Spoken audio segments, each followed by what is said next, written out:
Somos BM Online. Conectate con nosotros. Pero ahora tenemos justamente un encuentro muy grato, muy grato.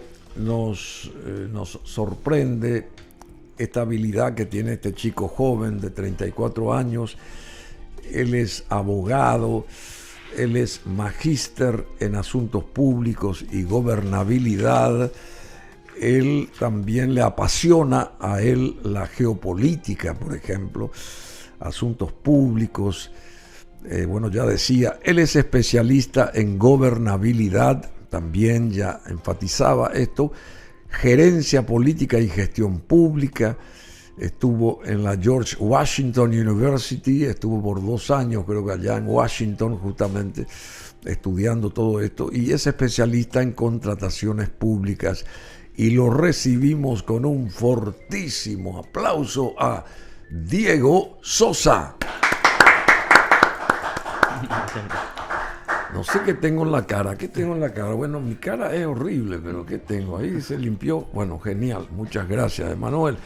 Diego Sosa, antes que nada, un placer. Muchísimas gracias, señor Bruno Masi. No, un placer. Señor, no, Bruno nomás. Bueno, un placer. Vos sos Diego, yo soy Bruno. Bueno. Y Diego Sosa es el hijo de otro genial colaborador nuestro y profesional de quilates, como lo es Héctor Sosa Llenaro.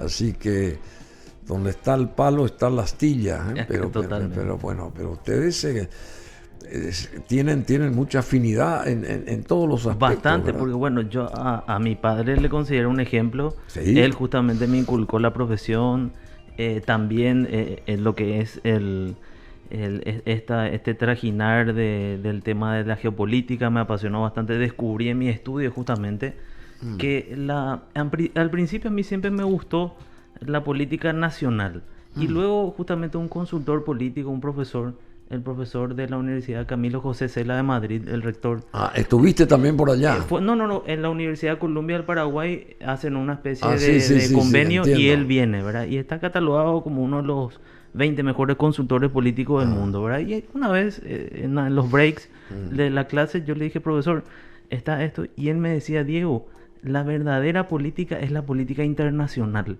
Claro. Tenés que abrirte al mundo para poder ver qué está pasando ahí y no vivir, no estar de lo que pasa acá en una introspección solamente, sino que estar abierto al mundo para ver las posibilidades y para poder hacer crecer el Paraguay. Entonces ahí es como que me abrió el horizonte y empecé de esa vez, ¿verdad?, a inmiscuirme en lo que es la geopolítica. ¿Y no te arrepentiste? No me arrepiento porque es apasionante. Claro, por supuesto. Porque justamente lo que estamos viviendo ahora, esta apertura del 80º periodo de sesión de las Naciones Unidas es histórica. ¿Por qué?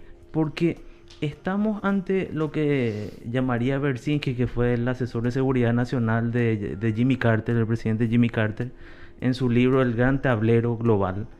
Estamos ante el movimiento de las capas tectónicas geopolíticas, donde hay una puja, una pulsión de poder entre las superpotencias, China y Estados Unidos, y la potencia Rusia. Entonces, ¿cuáles fueron los temas epicéntricos que van a ir tratando? Que esto inició el martes y culmina el lunes. La guerra en Rusia-Ucrania, el conflicto Israel-Gaza, el creciente avance económico de China, el cambio climático y algo muy importante, antes de introducir en los diferentes discursos, que hoy en día es un poco vetusto hablar de las categorías ideológicas derecha, izquierda, porque están sustituyendo lo que se llama los globalismos versus los soberanismos. Hoy en día globalismos versus los soberanismos. Soberanismos. Sí. ¿Qué se entiende por eso? Justamente con Donald Trump, ahora yo le llamo Donald Trump 2.0, porque Donald Trump 2.0 porque es muy diferente el Donald Trump 1.0 al 2.0. ¿Por qué? Porque no olvidemos que él es un empresario de bienes raíces, del real estate. Entonces, en esa primera gestión él no tuvo el apoyo republicano y el background político, ¿verdad? Entonces ahora vemos un Donald Trump con más experiencia política, controla el Partido Republicano, controla ambas cámaras del Capitolio y está tomando decisiones más expeditivas. Vemos que 7 meses están siendo como 6 años más o menos de la presidencia del presidente Trump, ¿verdad? ¿Por qué? Porque Desde es muy el 10 de dinámico, enero. desde el 10 de enero de este año justamente, es muy dinámico en su proceso de toma de decisiones. Según dicen sus colaboradores, duerme 3 a 4 horas por día, ¿verdad? Sí. Entonces se le nota No sé eso. cómo aguanta. No sé, porque tiene 79 años, ¿verdad? Eso no es poco, ¿verdad? Para el líder del mundo libre, ¿verdad? Pero vemos eso. Y Donald Trump, que introdujo como valor agregado en su política y en su liderazgo internacional, que es abrazar los valores conservadores. Por eso vimos el CIPAC que se desarrolló hace unos días acá en Paraguay. Esa es la Conferencia de Acción Política Conservadora. Trump se inicia ahí.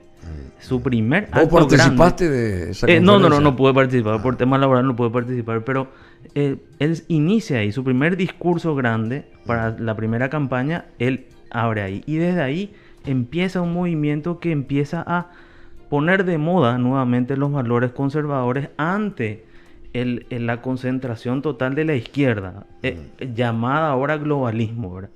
Entonces ahí empieza esa pulsión. Y Donald Trump vio eso. Y la ONU para él es un escenario hostil, porque él considera como la catedral del globalismo. ¿Por qué? Porque está basada mucho en el Green Deal, la Agenda Verde, lo que son... No le anduvo el teleprompter, se le trancó la escalera mecánica. Al poner el pie derecho en la escalera mecánica le cortaron la luz ahí. Y bueno, y volvió a decir que por eso no debe de existir Naciones Unidas, porque es pura cáscara.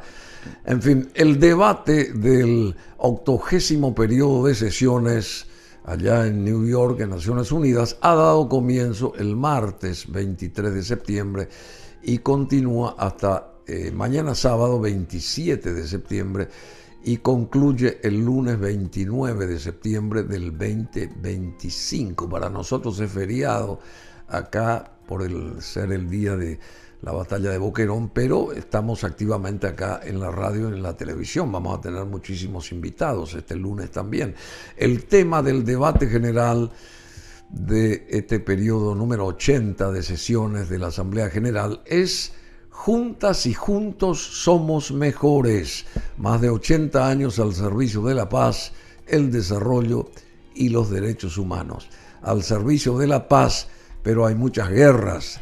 Y no se aplacan las guerras. Esa también justamente es la consulta que se hace Trump y que ventila eso a quien le quiera escuchar, porque Naciones Unidas está para eso, para aplacar las guerras, no a que se desunan las naciones que están ahí incorporadas y prosigan estos encontronazos bélicos. Bueno, con Diego Sousa, que es apasionado de la geopolítica. ¿Por qué te gusta la geopolítica? Porque la geopolítica me gusta, pues, leyendo mucho a Kissinger en su libro Diplomacia y Geopolítica y demás, uno puede ver ese intercambio de posiciones, porque es el escenario mayor donde se dirimen los intereses. Como dice Lord Palmerston, decía un político británico, no existen... el Reino Unido no tiene eternos amigos ni eternos enemigos, tiene eternos y perpetuos intereses. Y esa es la geopolítica. Está muy bien. Esa Eternos es y perpetuos intereses. Entonces, ¿en qué consiste eso? Claro, porque los países no son amigos, claro, tienen sus intereses. Entonces, a mí me apasiona eso. ¿Por qué? Porque ahí se da el intercambio económico, cultural, social, tecnológico, hoy en día con la inteligencia artificial, la nanotecnología, robótica. Entonces, Paraguay no puede estar ajeno ante esta irrupción. Estamos en una época donde estamos avanzando décadas y décadas. Lo que antes tomaba un siglo está tomando 3 días, ¿verdad? Con la inteligencia artificial y otras cosas. Entonces, la geopolítica es una herramienta. La geopolítica es la proyección de la fuerza interior de los países ante el concierto de las naciones. Entonces, pero para eso uno tiene que tener bien claro cuáles son nuestros intereses y aspiraciones como país. Uno tiene que tener en claro los elementos del poder nacional y esos elementos del poder nacional traspolarlos al concierto internacional. Y ahora Paraguay está ensayando con su Cancillería, porque siempre tuvimos una política exterior muy paquidérmica, ¿verdad? Muy floja. Muy floja.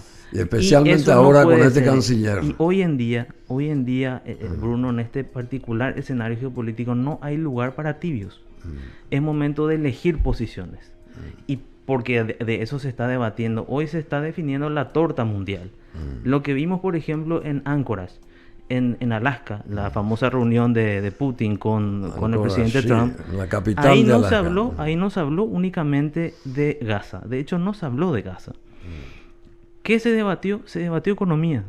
Porque en Alaska vemos que es el lugar, aunque parece muy equidistante, que separa nada más 4 a 5 kilómetros de Estados Unidos de Rusia, porque están las Islas Diómedes. La Diómedes mayor corresponde a Rusia y la menor a Estados Unidos.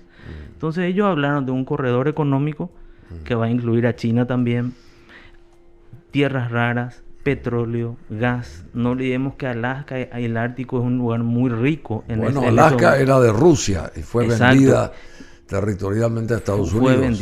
Fue vendida, claro, por el zar Nicolás II allá por el 1800 algo, creo que fueron 7 millones de dólares en aquel momento. Así mismo. Entonces, ese tipo de cuestiones se están dirimiendo y no todo es blanco y negro. Nosotros vemos que en las pantallas Trump critica a Putin y Putin a su vez a Trump, ¿verdad?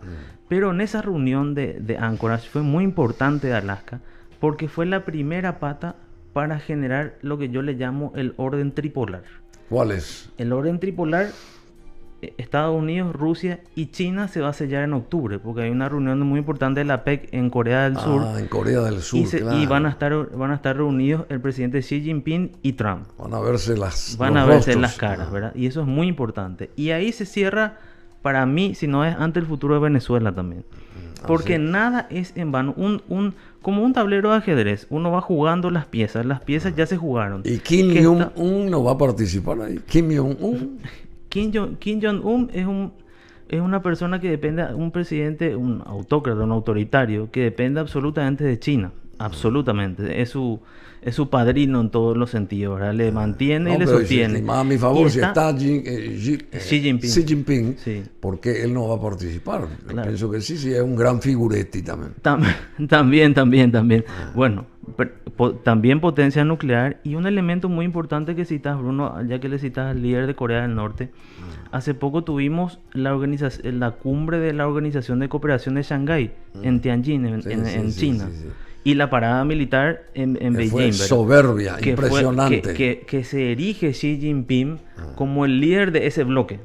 No sé si te diste cuenta cómo... Yo creo que es mucho más líder del mundo, claro, a nivel militar, porque ahí mostraba toda su potencialidad, no solamente China, sino aquellas mentes y la de Xi Jinping que pudieron organizar esta muestra, ¿verdad? Claro.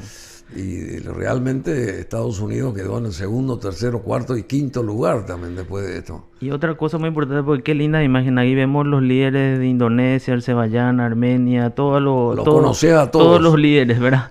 Que estaban ahí. Y había una figura muy importante, que es el primer ministro de India, Narendra Modi. Sí.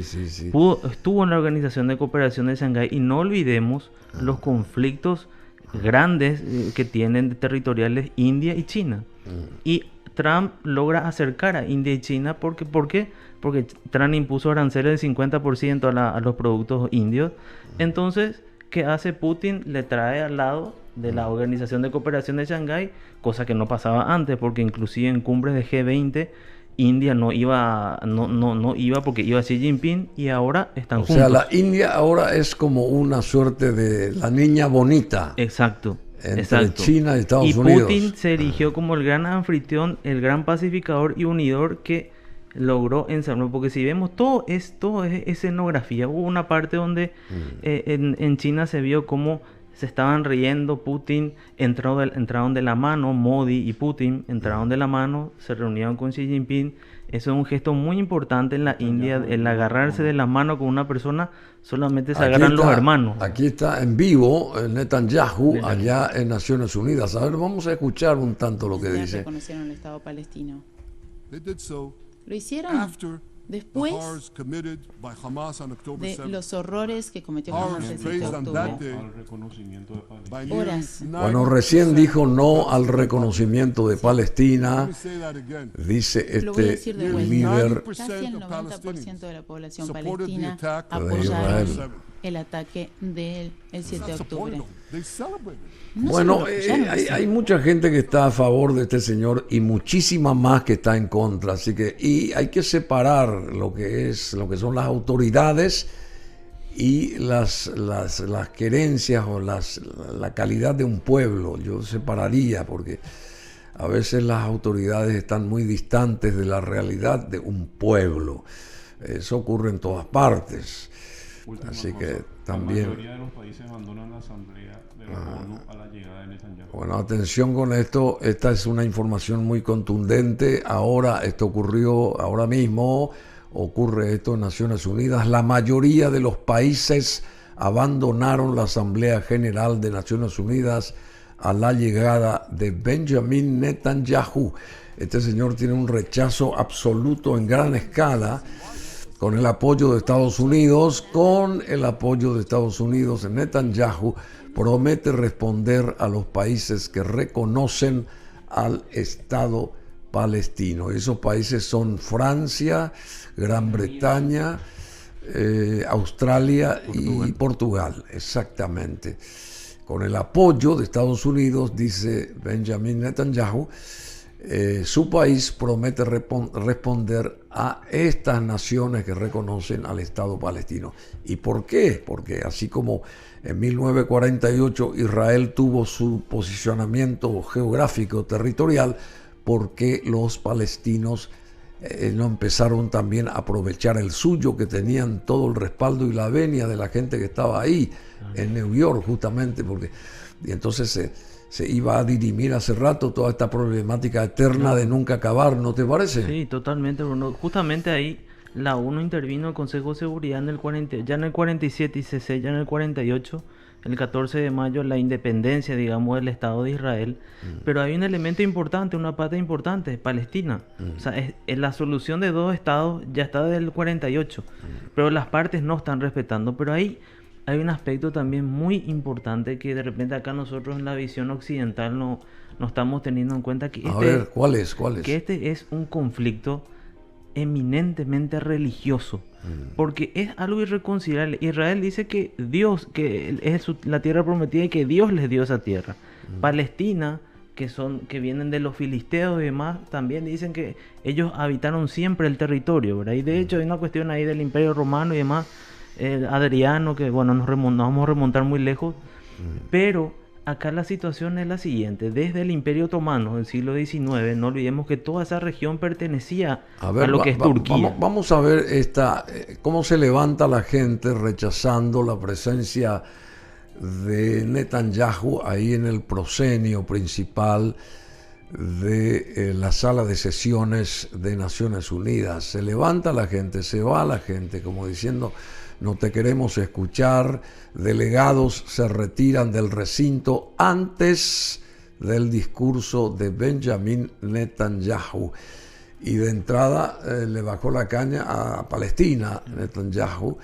O sea que, no sé, si quiere unir pueblos, más bien tendría que él hacer un examen de conciencia, porque él está en contra de toda esta historia. Familias de rehenes critican el plan israelí de transmitir en Gaza el discurso de Netanyahu en Naciones Unidas.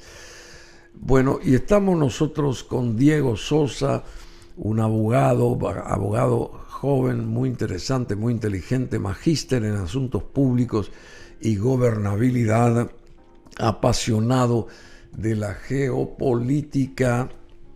¿Qué dice Tony Blair ahí? A ver.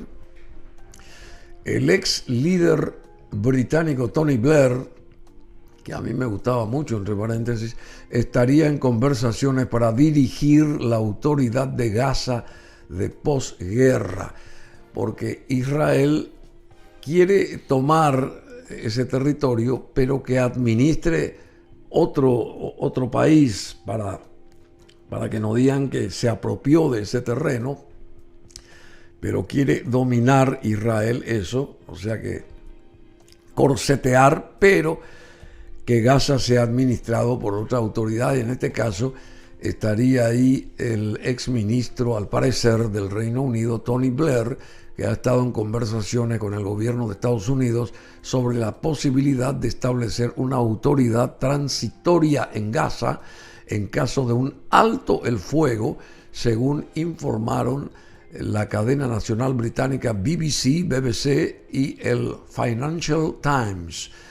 Y Blair ya había mantenido conversaciones con el presidente Trump sobre los planes post-conflicto en Gaza. Trump abordó las últimas propuestas esta semana en su reunión con líderes árabes en Naciones Unidas, según medios británicos. Y entre las ofertas de Donald Trump, había un plan para establecer un comité palestino para administrar Gaza, junto con una junta supervisora internacional, según el Financial Times, citando a personas informadas sobre estos planes. Dos fuentes israelíes dijeron a CNN, en este caso, que Trump pretende poner a Blair a cargo del gobierno interino de Gaza. A mí me gusta esto. La BBC también informó que entiende que la idea de que Blair lidere una autoridad de transición ha ganado apoyo en Washington. CNN se ha puesto en contacto con el centro de estudios de Blair, de Tony Blair, ex primer ministro inglés, el Instituto Tony Blair, para el cambio global, para obtener comentarios. CNN también solicitó al Departamento de Estado de Estados Unidos y a la Casa Blanca sus impresiones sobre la propuesta. Bueno, ¿qué opinión se merece esto, Diego Sosa, de tu parte? Bueno, esta situación va a ser muy complicada todavía. ¿Por qué? Porque ninguna de las partes está cediendo. ¿Qué pasó? Al principio, obviamente, jamás se niega al alto al fuego. Y ahora Netanyahu, ¿qué dice Benjamín Netanyahu? El Estado de Palestina no va a existir. Mientras tanto, en tanto y en cuanto Gaza jamás siga estando ahí. Ellos sostienen, y es así, que todavía hay elementos insurgentes. Este movimiento terrorista está en Palestina. Ahora, lastimosamente acá hay una disyuntiva. La guerra nunca es buena, ¿verdad? Y a mí me hubiese gustado que la política internacional, que es justamente lo que dijo Trump. Ahí vemos, esto es en directo, ¿verdad? Ahí vemos cómo le hacen el vacío a este primer ministro que sigue hablando ahí de Israel. La sala está como estuvo cuando habló Santi Peña, o sea, totalmente despoblada la sala. Y bueno, estos son muy amigos también, Santi Peña y ¿cómo que se llama? Netanyahu. Y Netanyahu, exactamente. Peña reafirma ante Naciones Unidas su apoyo a Israel en el conflicto en Gaza. Vamos después con esto, pero es la misma cosa. Aquí tenemos la foto de estos dos amigos, entre comillas, que se encontraron allá en Estados Unidos, en New York. Netanyahu, quien ahora está hablando ante Naciones Unidas en la edición 80 de esas sesiones, y el presidente Santiago Peña, que también hizo lo propio en ese proscenio, y se despobló la sala, y ocurrió la misma cosa cuando subió al proscenio, al estrado, este señor Benjamín Netanyahu. Diego Sosa. Sí, realmente esta imagen que estamos teniendo, esta postal, es muy triste. ¿Por qué? Porque justamente fortalece la tesitura del presidente Trump, que decía que la ONU es un fracaso. Este conflicto en Palestina y los otros 132 que están activos en el mundo son la muestra tangible. 32 conflictos. 132. 132 conflictos activos en el mundo. ¿Y qué hace Naciones Unidas? Y eso es lo que decía Trump. Trump dijo: yo paré 7 guerras, sellé 7 acuerdos de paz, y la ONU nunca me llamó a decir qué podíamos hacer. Eso estamos hablando. 132. Increíblemente, sí. En todo el mundo. 132. Entonces, acá está justamente las Naciones Unidas en el 45. El 24 de octubre se crea ante el fracaso de la Liga de las Naciones para poder mantener el orden y la seguridad. Pero nos encontramos ante una ONU vetusta, empezando de su Consejo de Seguridad, porque es muy importante hablar un poquitito de la conformación de la ONU. Que son 5 países, Que ¿verdad? la ONU tiene, el Consejo de Seguridad, Sí, 5 miembros 5 permanentes. miembros permanentes, Sí. sí. Y esos miembros permanentes Son tienen China, poder. Rusia, Tiene Estados Reino Unidos, Unido, Francia, China, Ah. Rusia y... Entonces, estos 5 miembros tienen lo que se llama el poder de veto. Vale decir, si uno de ellos se opone a una declaración del otro, Se corta todo. se corta. O sea, es inviable. Ahí de vuelta se muestra la ponencia de este señor de Israel, Benjamin Netanyahu, y la absoluta, digamos, el desarme poblacional, digamos, de esa sala. Todo el mundo se levantó, se fue y le dejaron hablando solo a este señor. O sea que no tiene apoyo absoluto este señor. Más de la mitad se levantó y salió, se despobló esa sala, mientras sigue todavía hablando este señor, que me parece un poco reiterativo en lo suyo. Y también sabemos que él se está autodefendiendo, porque lo que no quiere es ir a la cárcel, porque tiene un montón de juicios pendientes, y como la guerra, él alienta que siga adelante, porque eso hace que él continúe en el poder. ¿Es así? Claro, totalmente. Netanyahu tiene graves problemas jurídicos y políticos en Israel, ¿verdad? Entonces, acá también es importante separar al pueblo de Israel, como bien dijiste, de las autoridades. Claro. Israel ahora está tomado justamente para que Netanyahu pueda lograr formar gobierno. Se tuvo que aliar a la extrema derecha de Israel, a los más radicales, a Smotrich, que es el ministro de Economía, Itamar Ben-Gvir, que es el ministro del Interior de ahí, que son personas sumamente belicosas, ¿verdad? Entonces, es un choque frontal. Y ahí en Israel hay constantes debates entre estos. El pueblo de Israel quiere terminar la guerra. Claro. Principalmente quiere que se devuelvan los rehenes. Eso es lo que se quiere, ¿verdad? Pero acá también es triste, porque hay que recordar que esto se debió también al 7 de octubre del 2023, donde Hamás ingresa cobardemente a Israel y mata más de 1.200 israelíes, decapitando niños, bebés, matando mujeres.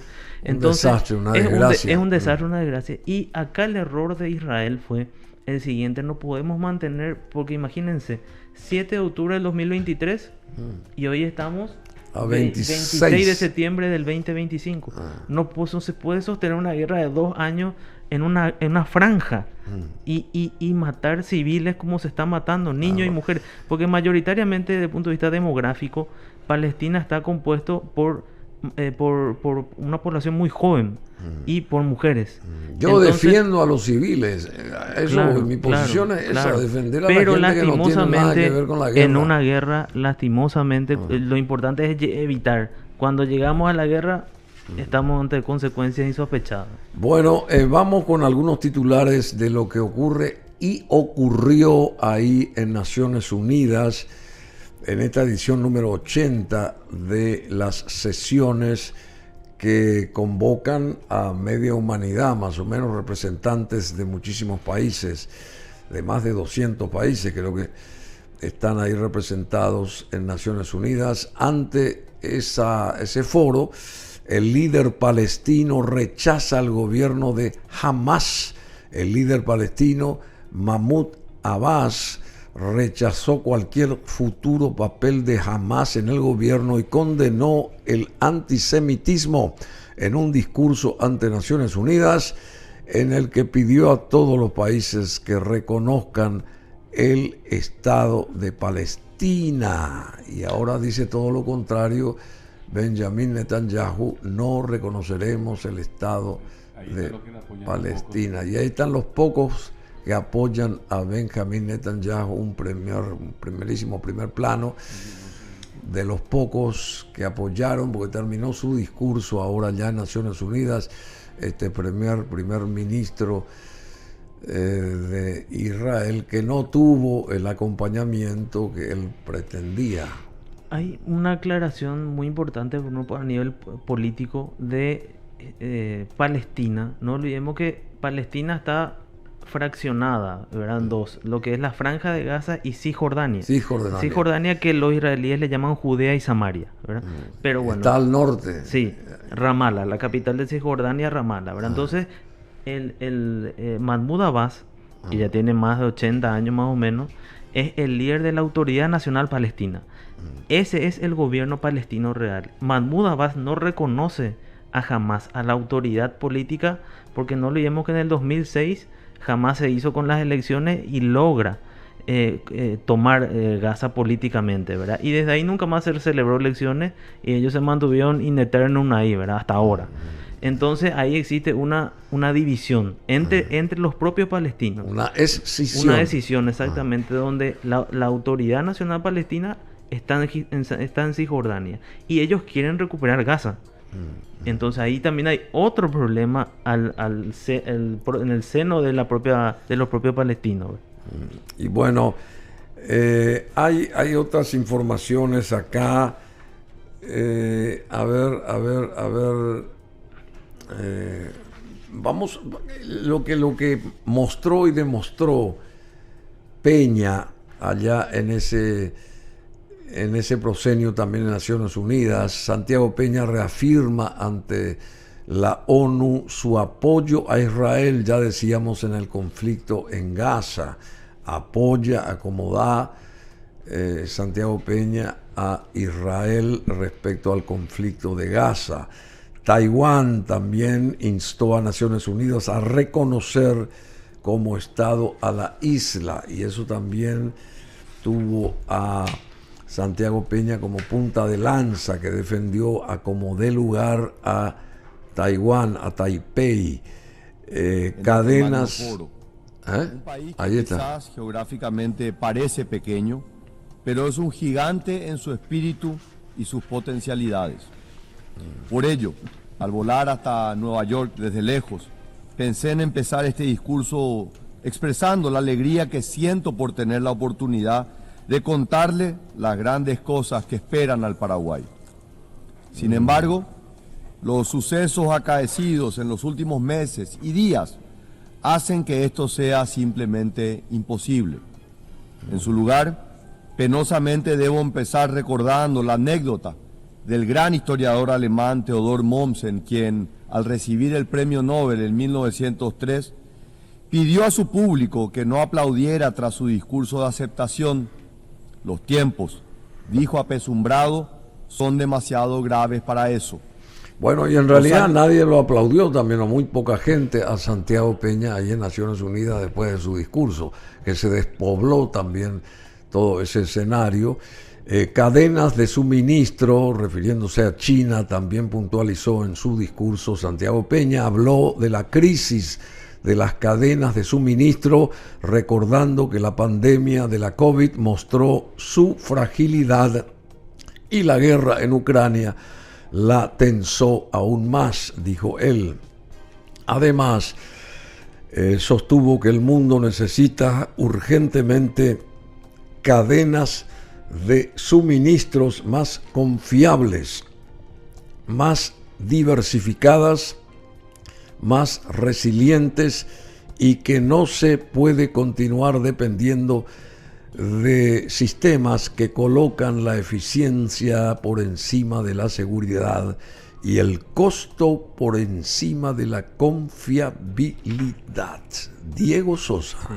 Justamente el presidente de la frase que lanzó fue justamente una frase velada contra China continental, porque dijo, claro, cuidado con los modelos económicos engañosos, decía, que ingresan a los países de renta media o países pobres, le enamoran con los créditos, pero luego le endeudan, no pueden pagar y luego se tienen que adueñar de las infraestructuras críticas de los países, ¿verdad? Eso evidentemente fue una crítica velada a China continental, ¿verdad? Se refería a China, ¿verdad? Otra cuestión importante es la relación con Taiwán, ¿verdad? Que pedía que Taiwán ocupe un lugar en el foro, ¿verdad? Que sea reconocida por las Naciones Unidas, ¿verdad? Que ahí tenemos un grave problema. No olvidemos, nuevamente tenemos que hablar del Consejo de Seguridad. China, miembro del Consejo de Seguridad. Entonces esa situación automáticamente va a vetar. Muy complicada. Esa situación es muy complicada Porque de hecho Xi Jinping dijo y vive diciendo que es una cuestión de tiempo que ellos van a hay una anexar sola nuevamente, China. que hay una sola China, ¿verdad? O Entonces, sea, automáticamente lo que pueda decir Peña o no sé quién más será vetado por China respecto claro. a la posibilidad de que Taiwán ingrese allí a Naciones Unidas. A Naciones Unidas. ¿Es así? Es todo un conflicto permanente. De hecho, Xi Jinping dijo que en 2 años más estaría tomando, si no por las buenas, por las malas, Taiwán. Entonces, directamente. Bueno, también el presidente de Paraguay cuestionó allá en Naciones Unidas abiertamente a los gobiernos de Venezuela y Nicaragua, a los que calificó como autoritarios y antidemocráticos. Paraguay ve con enorme preocupación las restricciones al ejercicio de los derechos fundamentales, como el acceso a la libre información y la libertad de expresión en algunos países hermanos, que ya son demostraciones palpables de que la crisis es real y es profunda. Eso es muy loable también que se destacó. Lo que vi en Nicaragua es realmente un dilema y una tragedia política. Ni siquiera ya hablemos de democracia, una dictadura total. Pero sigue esa pareja tan campante. Imagínate, Bruno, que son 2 presidentes, el esposo y la esposa. No es que hay un presidente, ellos son 2, hay una bicefalía ahí del gobierno. Ellos cambiaron la constitución y hay 2 presidentes. Ella manda igual que él o viceversa. Y el que parecen una figura dantesca, parecen como zombies, parecen, porque la señora está con eso kepi de playa, parece esa visera de playa. Y desdentada. Y desdentada. Y él está siempre con una campera que la última vez en uno de sus discursos se le cuestionó gravemente su estado de salud, porque no hilaba las palabras, no podía seguir, ¿verdad? Está enfermo este señor. Está enfermo, de que tiene una enfermedad grande, inclusive con problemas cognitivos, porque no podía sostener una frase. De hecho, le tuvieron que cortarlo, ¿verdad? para evitar esa exposición. Que llegue ese momento, digamos, más crucial. Bueno, Venezuela y Nicaragua en la mira, y también este tema de los atentados. El presidente paraguayo inició su discurso en Naciones Unidas recordando los asesinatos del precandidato colombiano Miguel Uribe, y envió un saludo al padre, me parece, y a la ciudadanía colombiana, y del activista norteamericano Charlie Kirk, alertando sobre la ideologización radical y la intolerancia. Primero, la intolerancia, el odio, se llevaron la vida de un gran ser humano, Miguel Uribe, sostuvo allá Santiago Peña, y el precandidato, que fue precandidato presidencial para la presidencia de Colombia, justamente quien fue asesinado en público durante un recorrido en una plaza. Los fantasmas de la violencia que pensábamos era cosa del pasado para nuestros hermanos de Colombia están de vuelta revoloteando y más vivos que nunca. Segundo, vimos que un joven soñador de 31 años, Charlie Kirk, era también miserablemente arrebatado. Se le arrebató su vida y arrebató de su esposa, y bueno, quedó viuda la señora y sus 2 hijos sin el padre, por el único pecado de defender sus convicciones y valores con gran elocuencia y coraje. Bueno, eso es lo que dijo también él, que me parece muy bueno, Santiago Peña en ese aspecto. Y también Paraguay reporta a la Corte Interamericana de Derechos Humanos avances en sentencias con su difusión y diálogo con indígenas. No sé si eso es otro tema ya, pero hay un punto importante, si me permitís, Bruno, con relación a Charlie Kirk y a Miguel Uribe. ¿Quién es Miguel Uribe? Miguel Uribe Turbay fue un precandidato a la presidencia de Colombia, asesinado en uno de los mítines. El abuelo Turbay Ayala. Su madre fue asesinada en cautiverio por Pablo Emilio Escobar Gaviria. La hija también de Turbay Ayala. Entonces es una familia detenida por la 40 años por la desgracia. La mamá en ese momento. Y ahora el hijo asesinado, ¿verdad? Qué bárbaro. Ahí hay un tema importante. Una suerte del clan Kennedy. Una especie de maldición como los Kennedy. Increíblemente. Pero ahí hay un tema importante, Petro. Petro está en problemas. ¿Por qué? Porque no olvidemos, Petro era un guerrillero, ahora llegó a la presidencia de Colombia y está causando bastantes problemas económicos, políticos en Colombia. Hay un auge impresionante de la delincuencia y de los movimientos guerrilleros de la FARC, que la FARC ahora migra a otro nombre que se llama Estado Mayor Conjunto. Estado Mayor Conjunto. Se autodenominan ellos, que es una pequeña facción que se escinde de la facción de paz, porque no olvidemos que se logró una paz, una paz con chicle, una paz baladí ahí, pero esa rama se divide y se autodenomina Estado Mayor Conjunto, y es la que está creando estragos en Colombia. Estado Mayor Conjunto. Y el narcotráfico, totalmente tomado también en Colombia, o ya sabemos, ¿verdad? Y justamente en lo que ya es nuestra región, bueno, eso por el lado de Colombia, ¿verdad? Y lo de Charlie Kirk, que era un periodista, un comunicador, un joven, que transmitía ideas conservadoras, muy seguidor de Trump, líder juvenil del Partido Republicano, y que fue muerto de manera deleznable en la Universidad de Utah. Terrible. Una bala ahí en el cuello, que fue una escena dantesca, ¿verdad? Y es muy triste eso, Bruno, porque es un crimen de odio. Y eso es algo que en el siglo XXI para mí es intolerable, que la política es un juego dialéctico, justamente para evitar ir a esa circunstancia y volver al viejo oeste de la ley del más fuerte. Ir escalando atrocidades. Claro, la política es ese juego dialéctico de confrontar ideas. Y uno tiene que aprender a saber disentir y respetar al otro interlocutor que está disintiendo. Pero eso también es un fenómeno de las redes sociales. Increíblemente, en este mundo hiperconectado, los algoritmos, nosotros en el Instagram, Facebook, inmediatamente se aparecen cosas que nos gustan. Entonces ahí se crea una especie de sesgo cognitivo donde uno se cierra ante su ideología, concepto o creencia y se vuelve radical. Y la izquierda también es asusada. En Estados Unidos hay un grupo muy del Partido Demócrata de izquierda radical, que está liderada por Alejandra Ocasio-Cortez, que es un miembro de la Cámara de Representantes, que sería diputado para nosotros. Alejandra Ocasio-Cortez. Ocasio-Cortez. Sí. También está Bernie Sanders, el famoso senador Bernie Sanders. Conjunto con Kamala Harris, intentó varias veces ser presidente. También está Kamala Harris en ese grupo. También están los Clinton, ¿verdad? Entonces, esas situaciones son las que uno tiene que cuidar, porque son retrocesos muy graves. Matar a una persona en el siglo XXI por transmitir un pensamiento que a mí no me gusta es algo totalmente anacrónico. Volvemos al medioevo, ¿verdad? Y volviendo a Colombia, hilando ahí está la Cortés. Esa Alejandra Ocasio-Cortez. Ocasio-Cortez. Sí. Entonces ahí vemos esa situación, ¿verdad?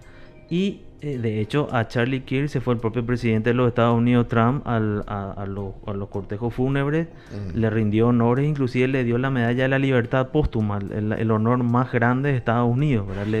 Le entregó a la esposa, ¿verdad? La esposa. Entonces esas son cuestiones lamentables. Y volviendo a Colombia, Petro, ahí ocurrió también una escena muy, muy interesante en la ONU, donde la delegación de Estados Unidos se levanta en un momento dado en el discurso de Petro. Cuando Petro habla ante las Naciones Unidas, porque le trata a Trump de que está aliado con los cárteles colombianos. Y que es una mentira que ellos combaten el narcotráfico, sino que es más bien para preservar intereses de ellos y para dominar el sur, ¿verdad? Ahí es increíble cómo él empezó a hacer una cuestión de transformar totalmente, trastocar la realidad. Porque no olvidemos que Colombia fue... Petro, hablando de Gustavo Petro, el presidente de Colombia. Colombia actualmente fue desertificada como país coadyuvante en la lucha contra el terrorismo. Como nación. Entonces ahí él dijo, fui desertificado, dice en todo momento, fui desertificado por Estados Unidos. Y eso es muy, muy grave, porque no olvidemos la alianza histórica de Estados Unidos con Colombia para la lucha. Está el Plan Colombia, que es la lucha contra el narcotráfico. Ayudó mucho Estados Unidos muchísimo a la captura, al abatimiento de Pablo Escobar, a los otros cárteles también a desmantelar, ¿verdad? O sea, y ahora ya no tiene ese apoyo, que es un apoyo económico, ¿verdad? Un plan Colombia. Eso perdió Colombia por la manera de manejarse de Petro y por las alianzas que tiene Petro con Venezuela. Porque hay una alianza muy interesante de justamente cárteles, porque el propio hijo de Gustavo Petro declaró en la justicia colombiana que su padre recibió dinero de narcotráfico para la campaña política. En sobres. En sobres, en papel madera. Bueno, querido Diego Sosa, un gran placer de haberte tenido acá. Llegan y siguen los invitados que ya están en el estudio, tenemos que tomar contacto con ellos, pero tenés que volver pronto, Diego, estás muy preparado. Está muy preparado, realmente es sorprendente todo lo que sabe este chico joven, Diego Sosa, abogado, especialista en gobernabilidad, gerencia política y gestión pública. Yo te felicito porque estás consustanciado con esto que te apasiona, que es justamente la geopolítica. Muchas gracias. Así que de corazón, un abrazo grande a tu querido padre también. Sí. Que, seguro está viendo. Seguro está viendo, por supuesto, y que lo queremos pronto también acá con nosotros. Tiene que estar siempre Héctor Sosa Genaro, tu hijo, excelente, muy preparado. Se ve que hiciste un muy buen trabajo como padre y como educador también y como abogado, porque le inculcaste todo lo que vos lograste también a él, para que él siga ese derrotero, y con también el aporte personal de Diego, que enriquece su carrera también importante, porque se nota que estás muy concentrado en todo lo que ocurre en el mundo y expresás desde adentro tu manera de pensar, de analizar las cosas, ¿verdad? Y eso no es fácil, porque este mundo está dado vueltas, entonces uno tiene que saber cómo viene saber dónde está esa madeja es gigante, y saber cómo encontrar las puntas del ovillo y compañía vela, y vos haces muy bien eso. Bueno, Diego, muchísimas gracias. Somos BM Online. Conectate con nosotros.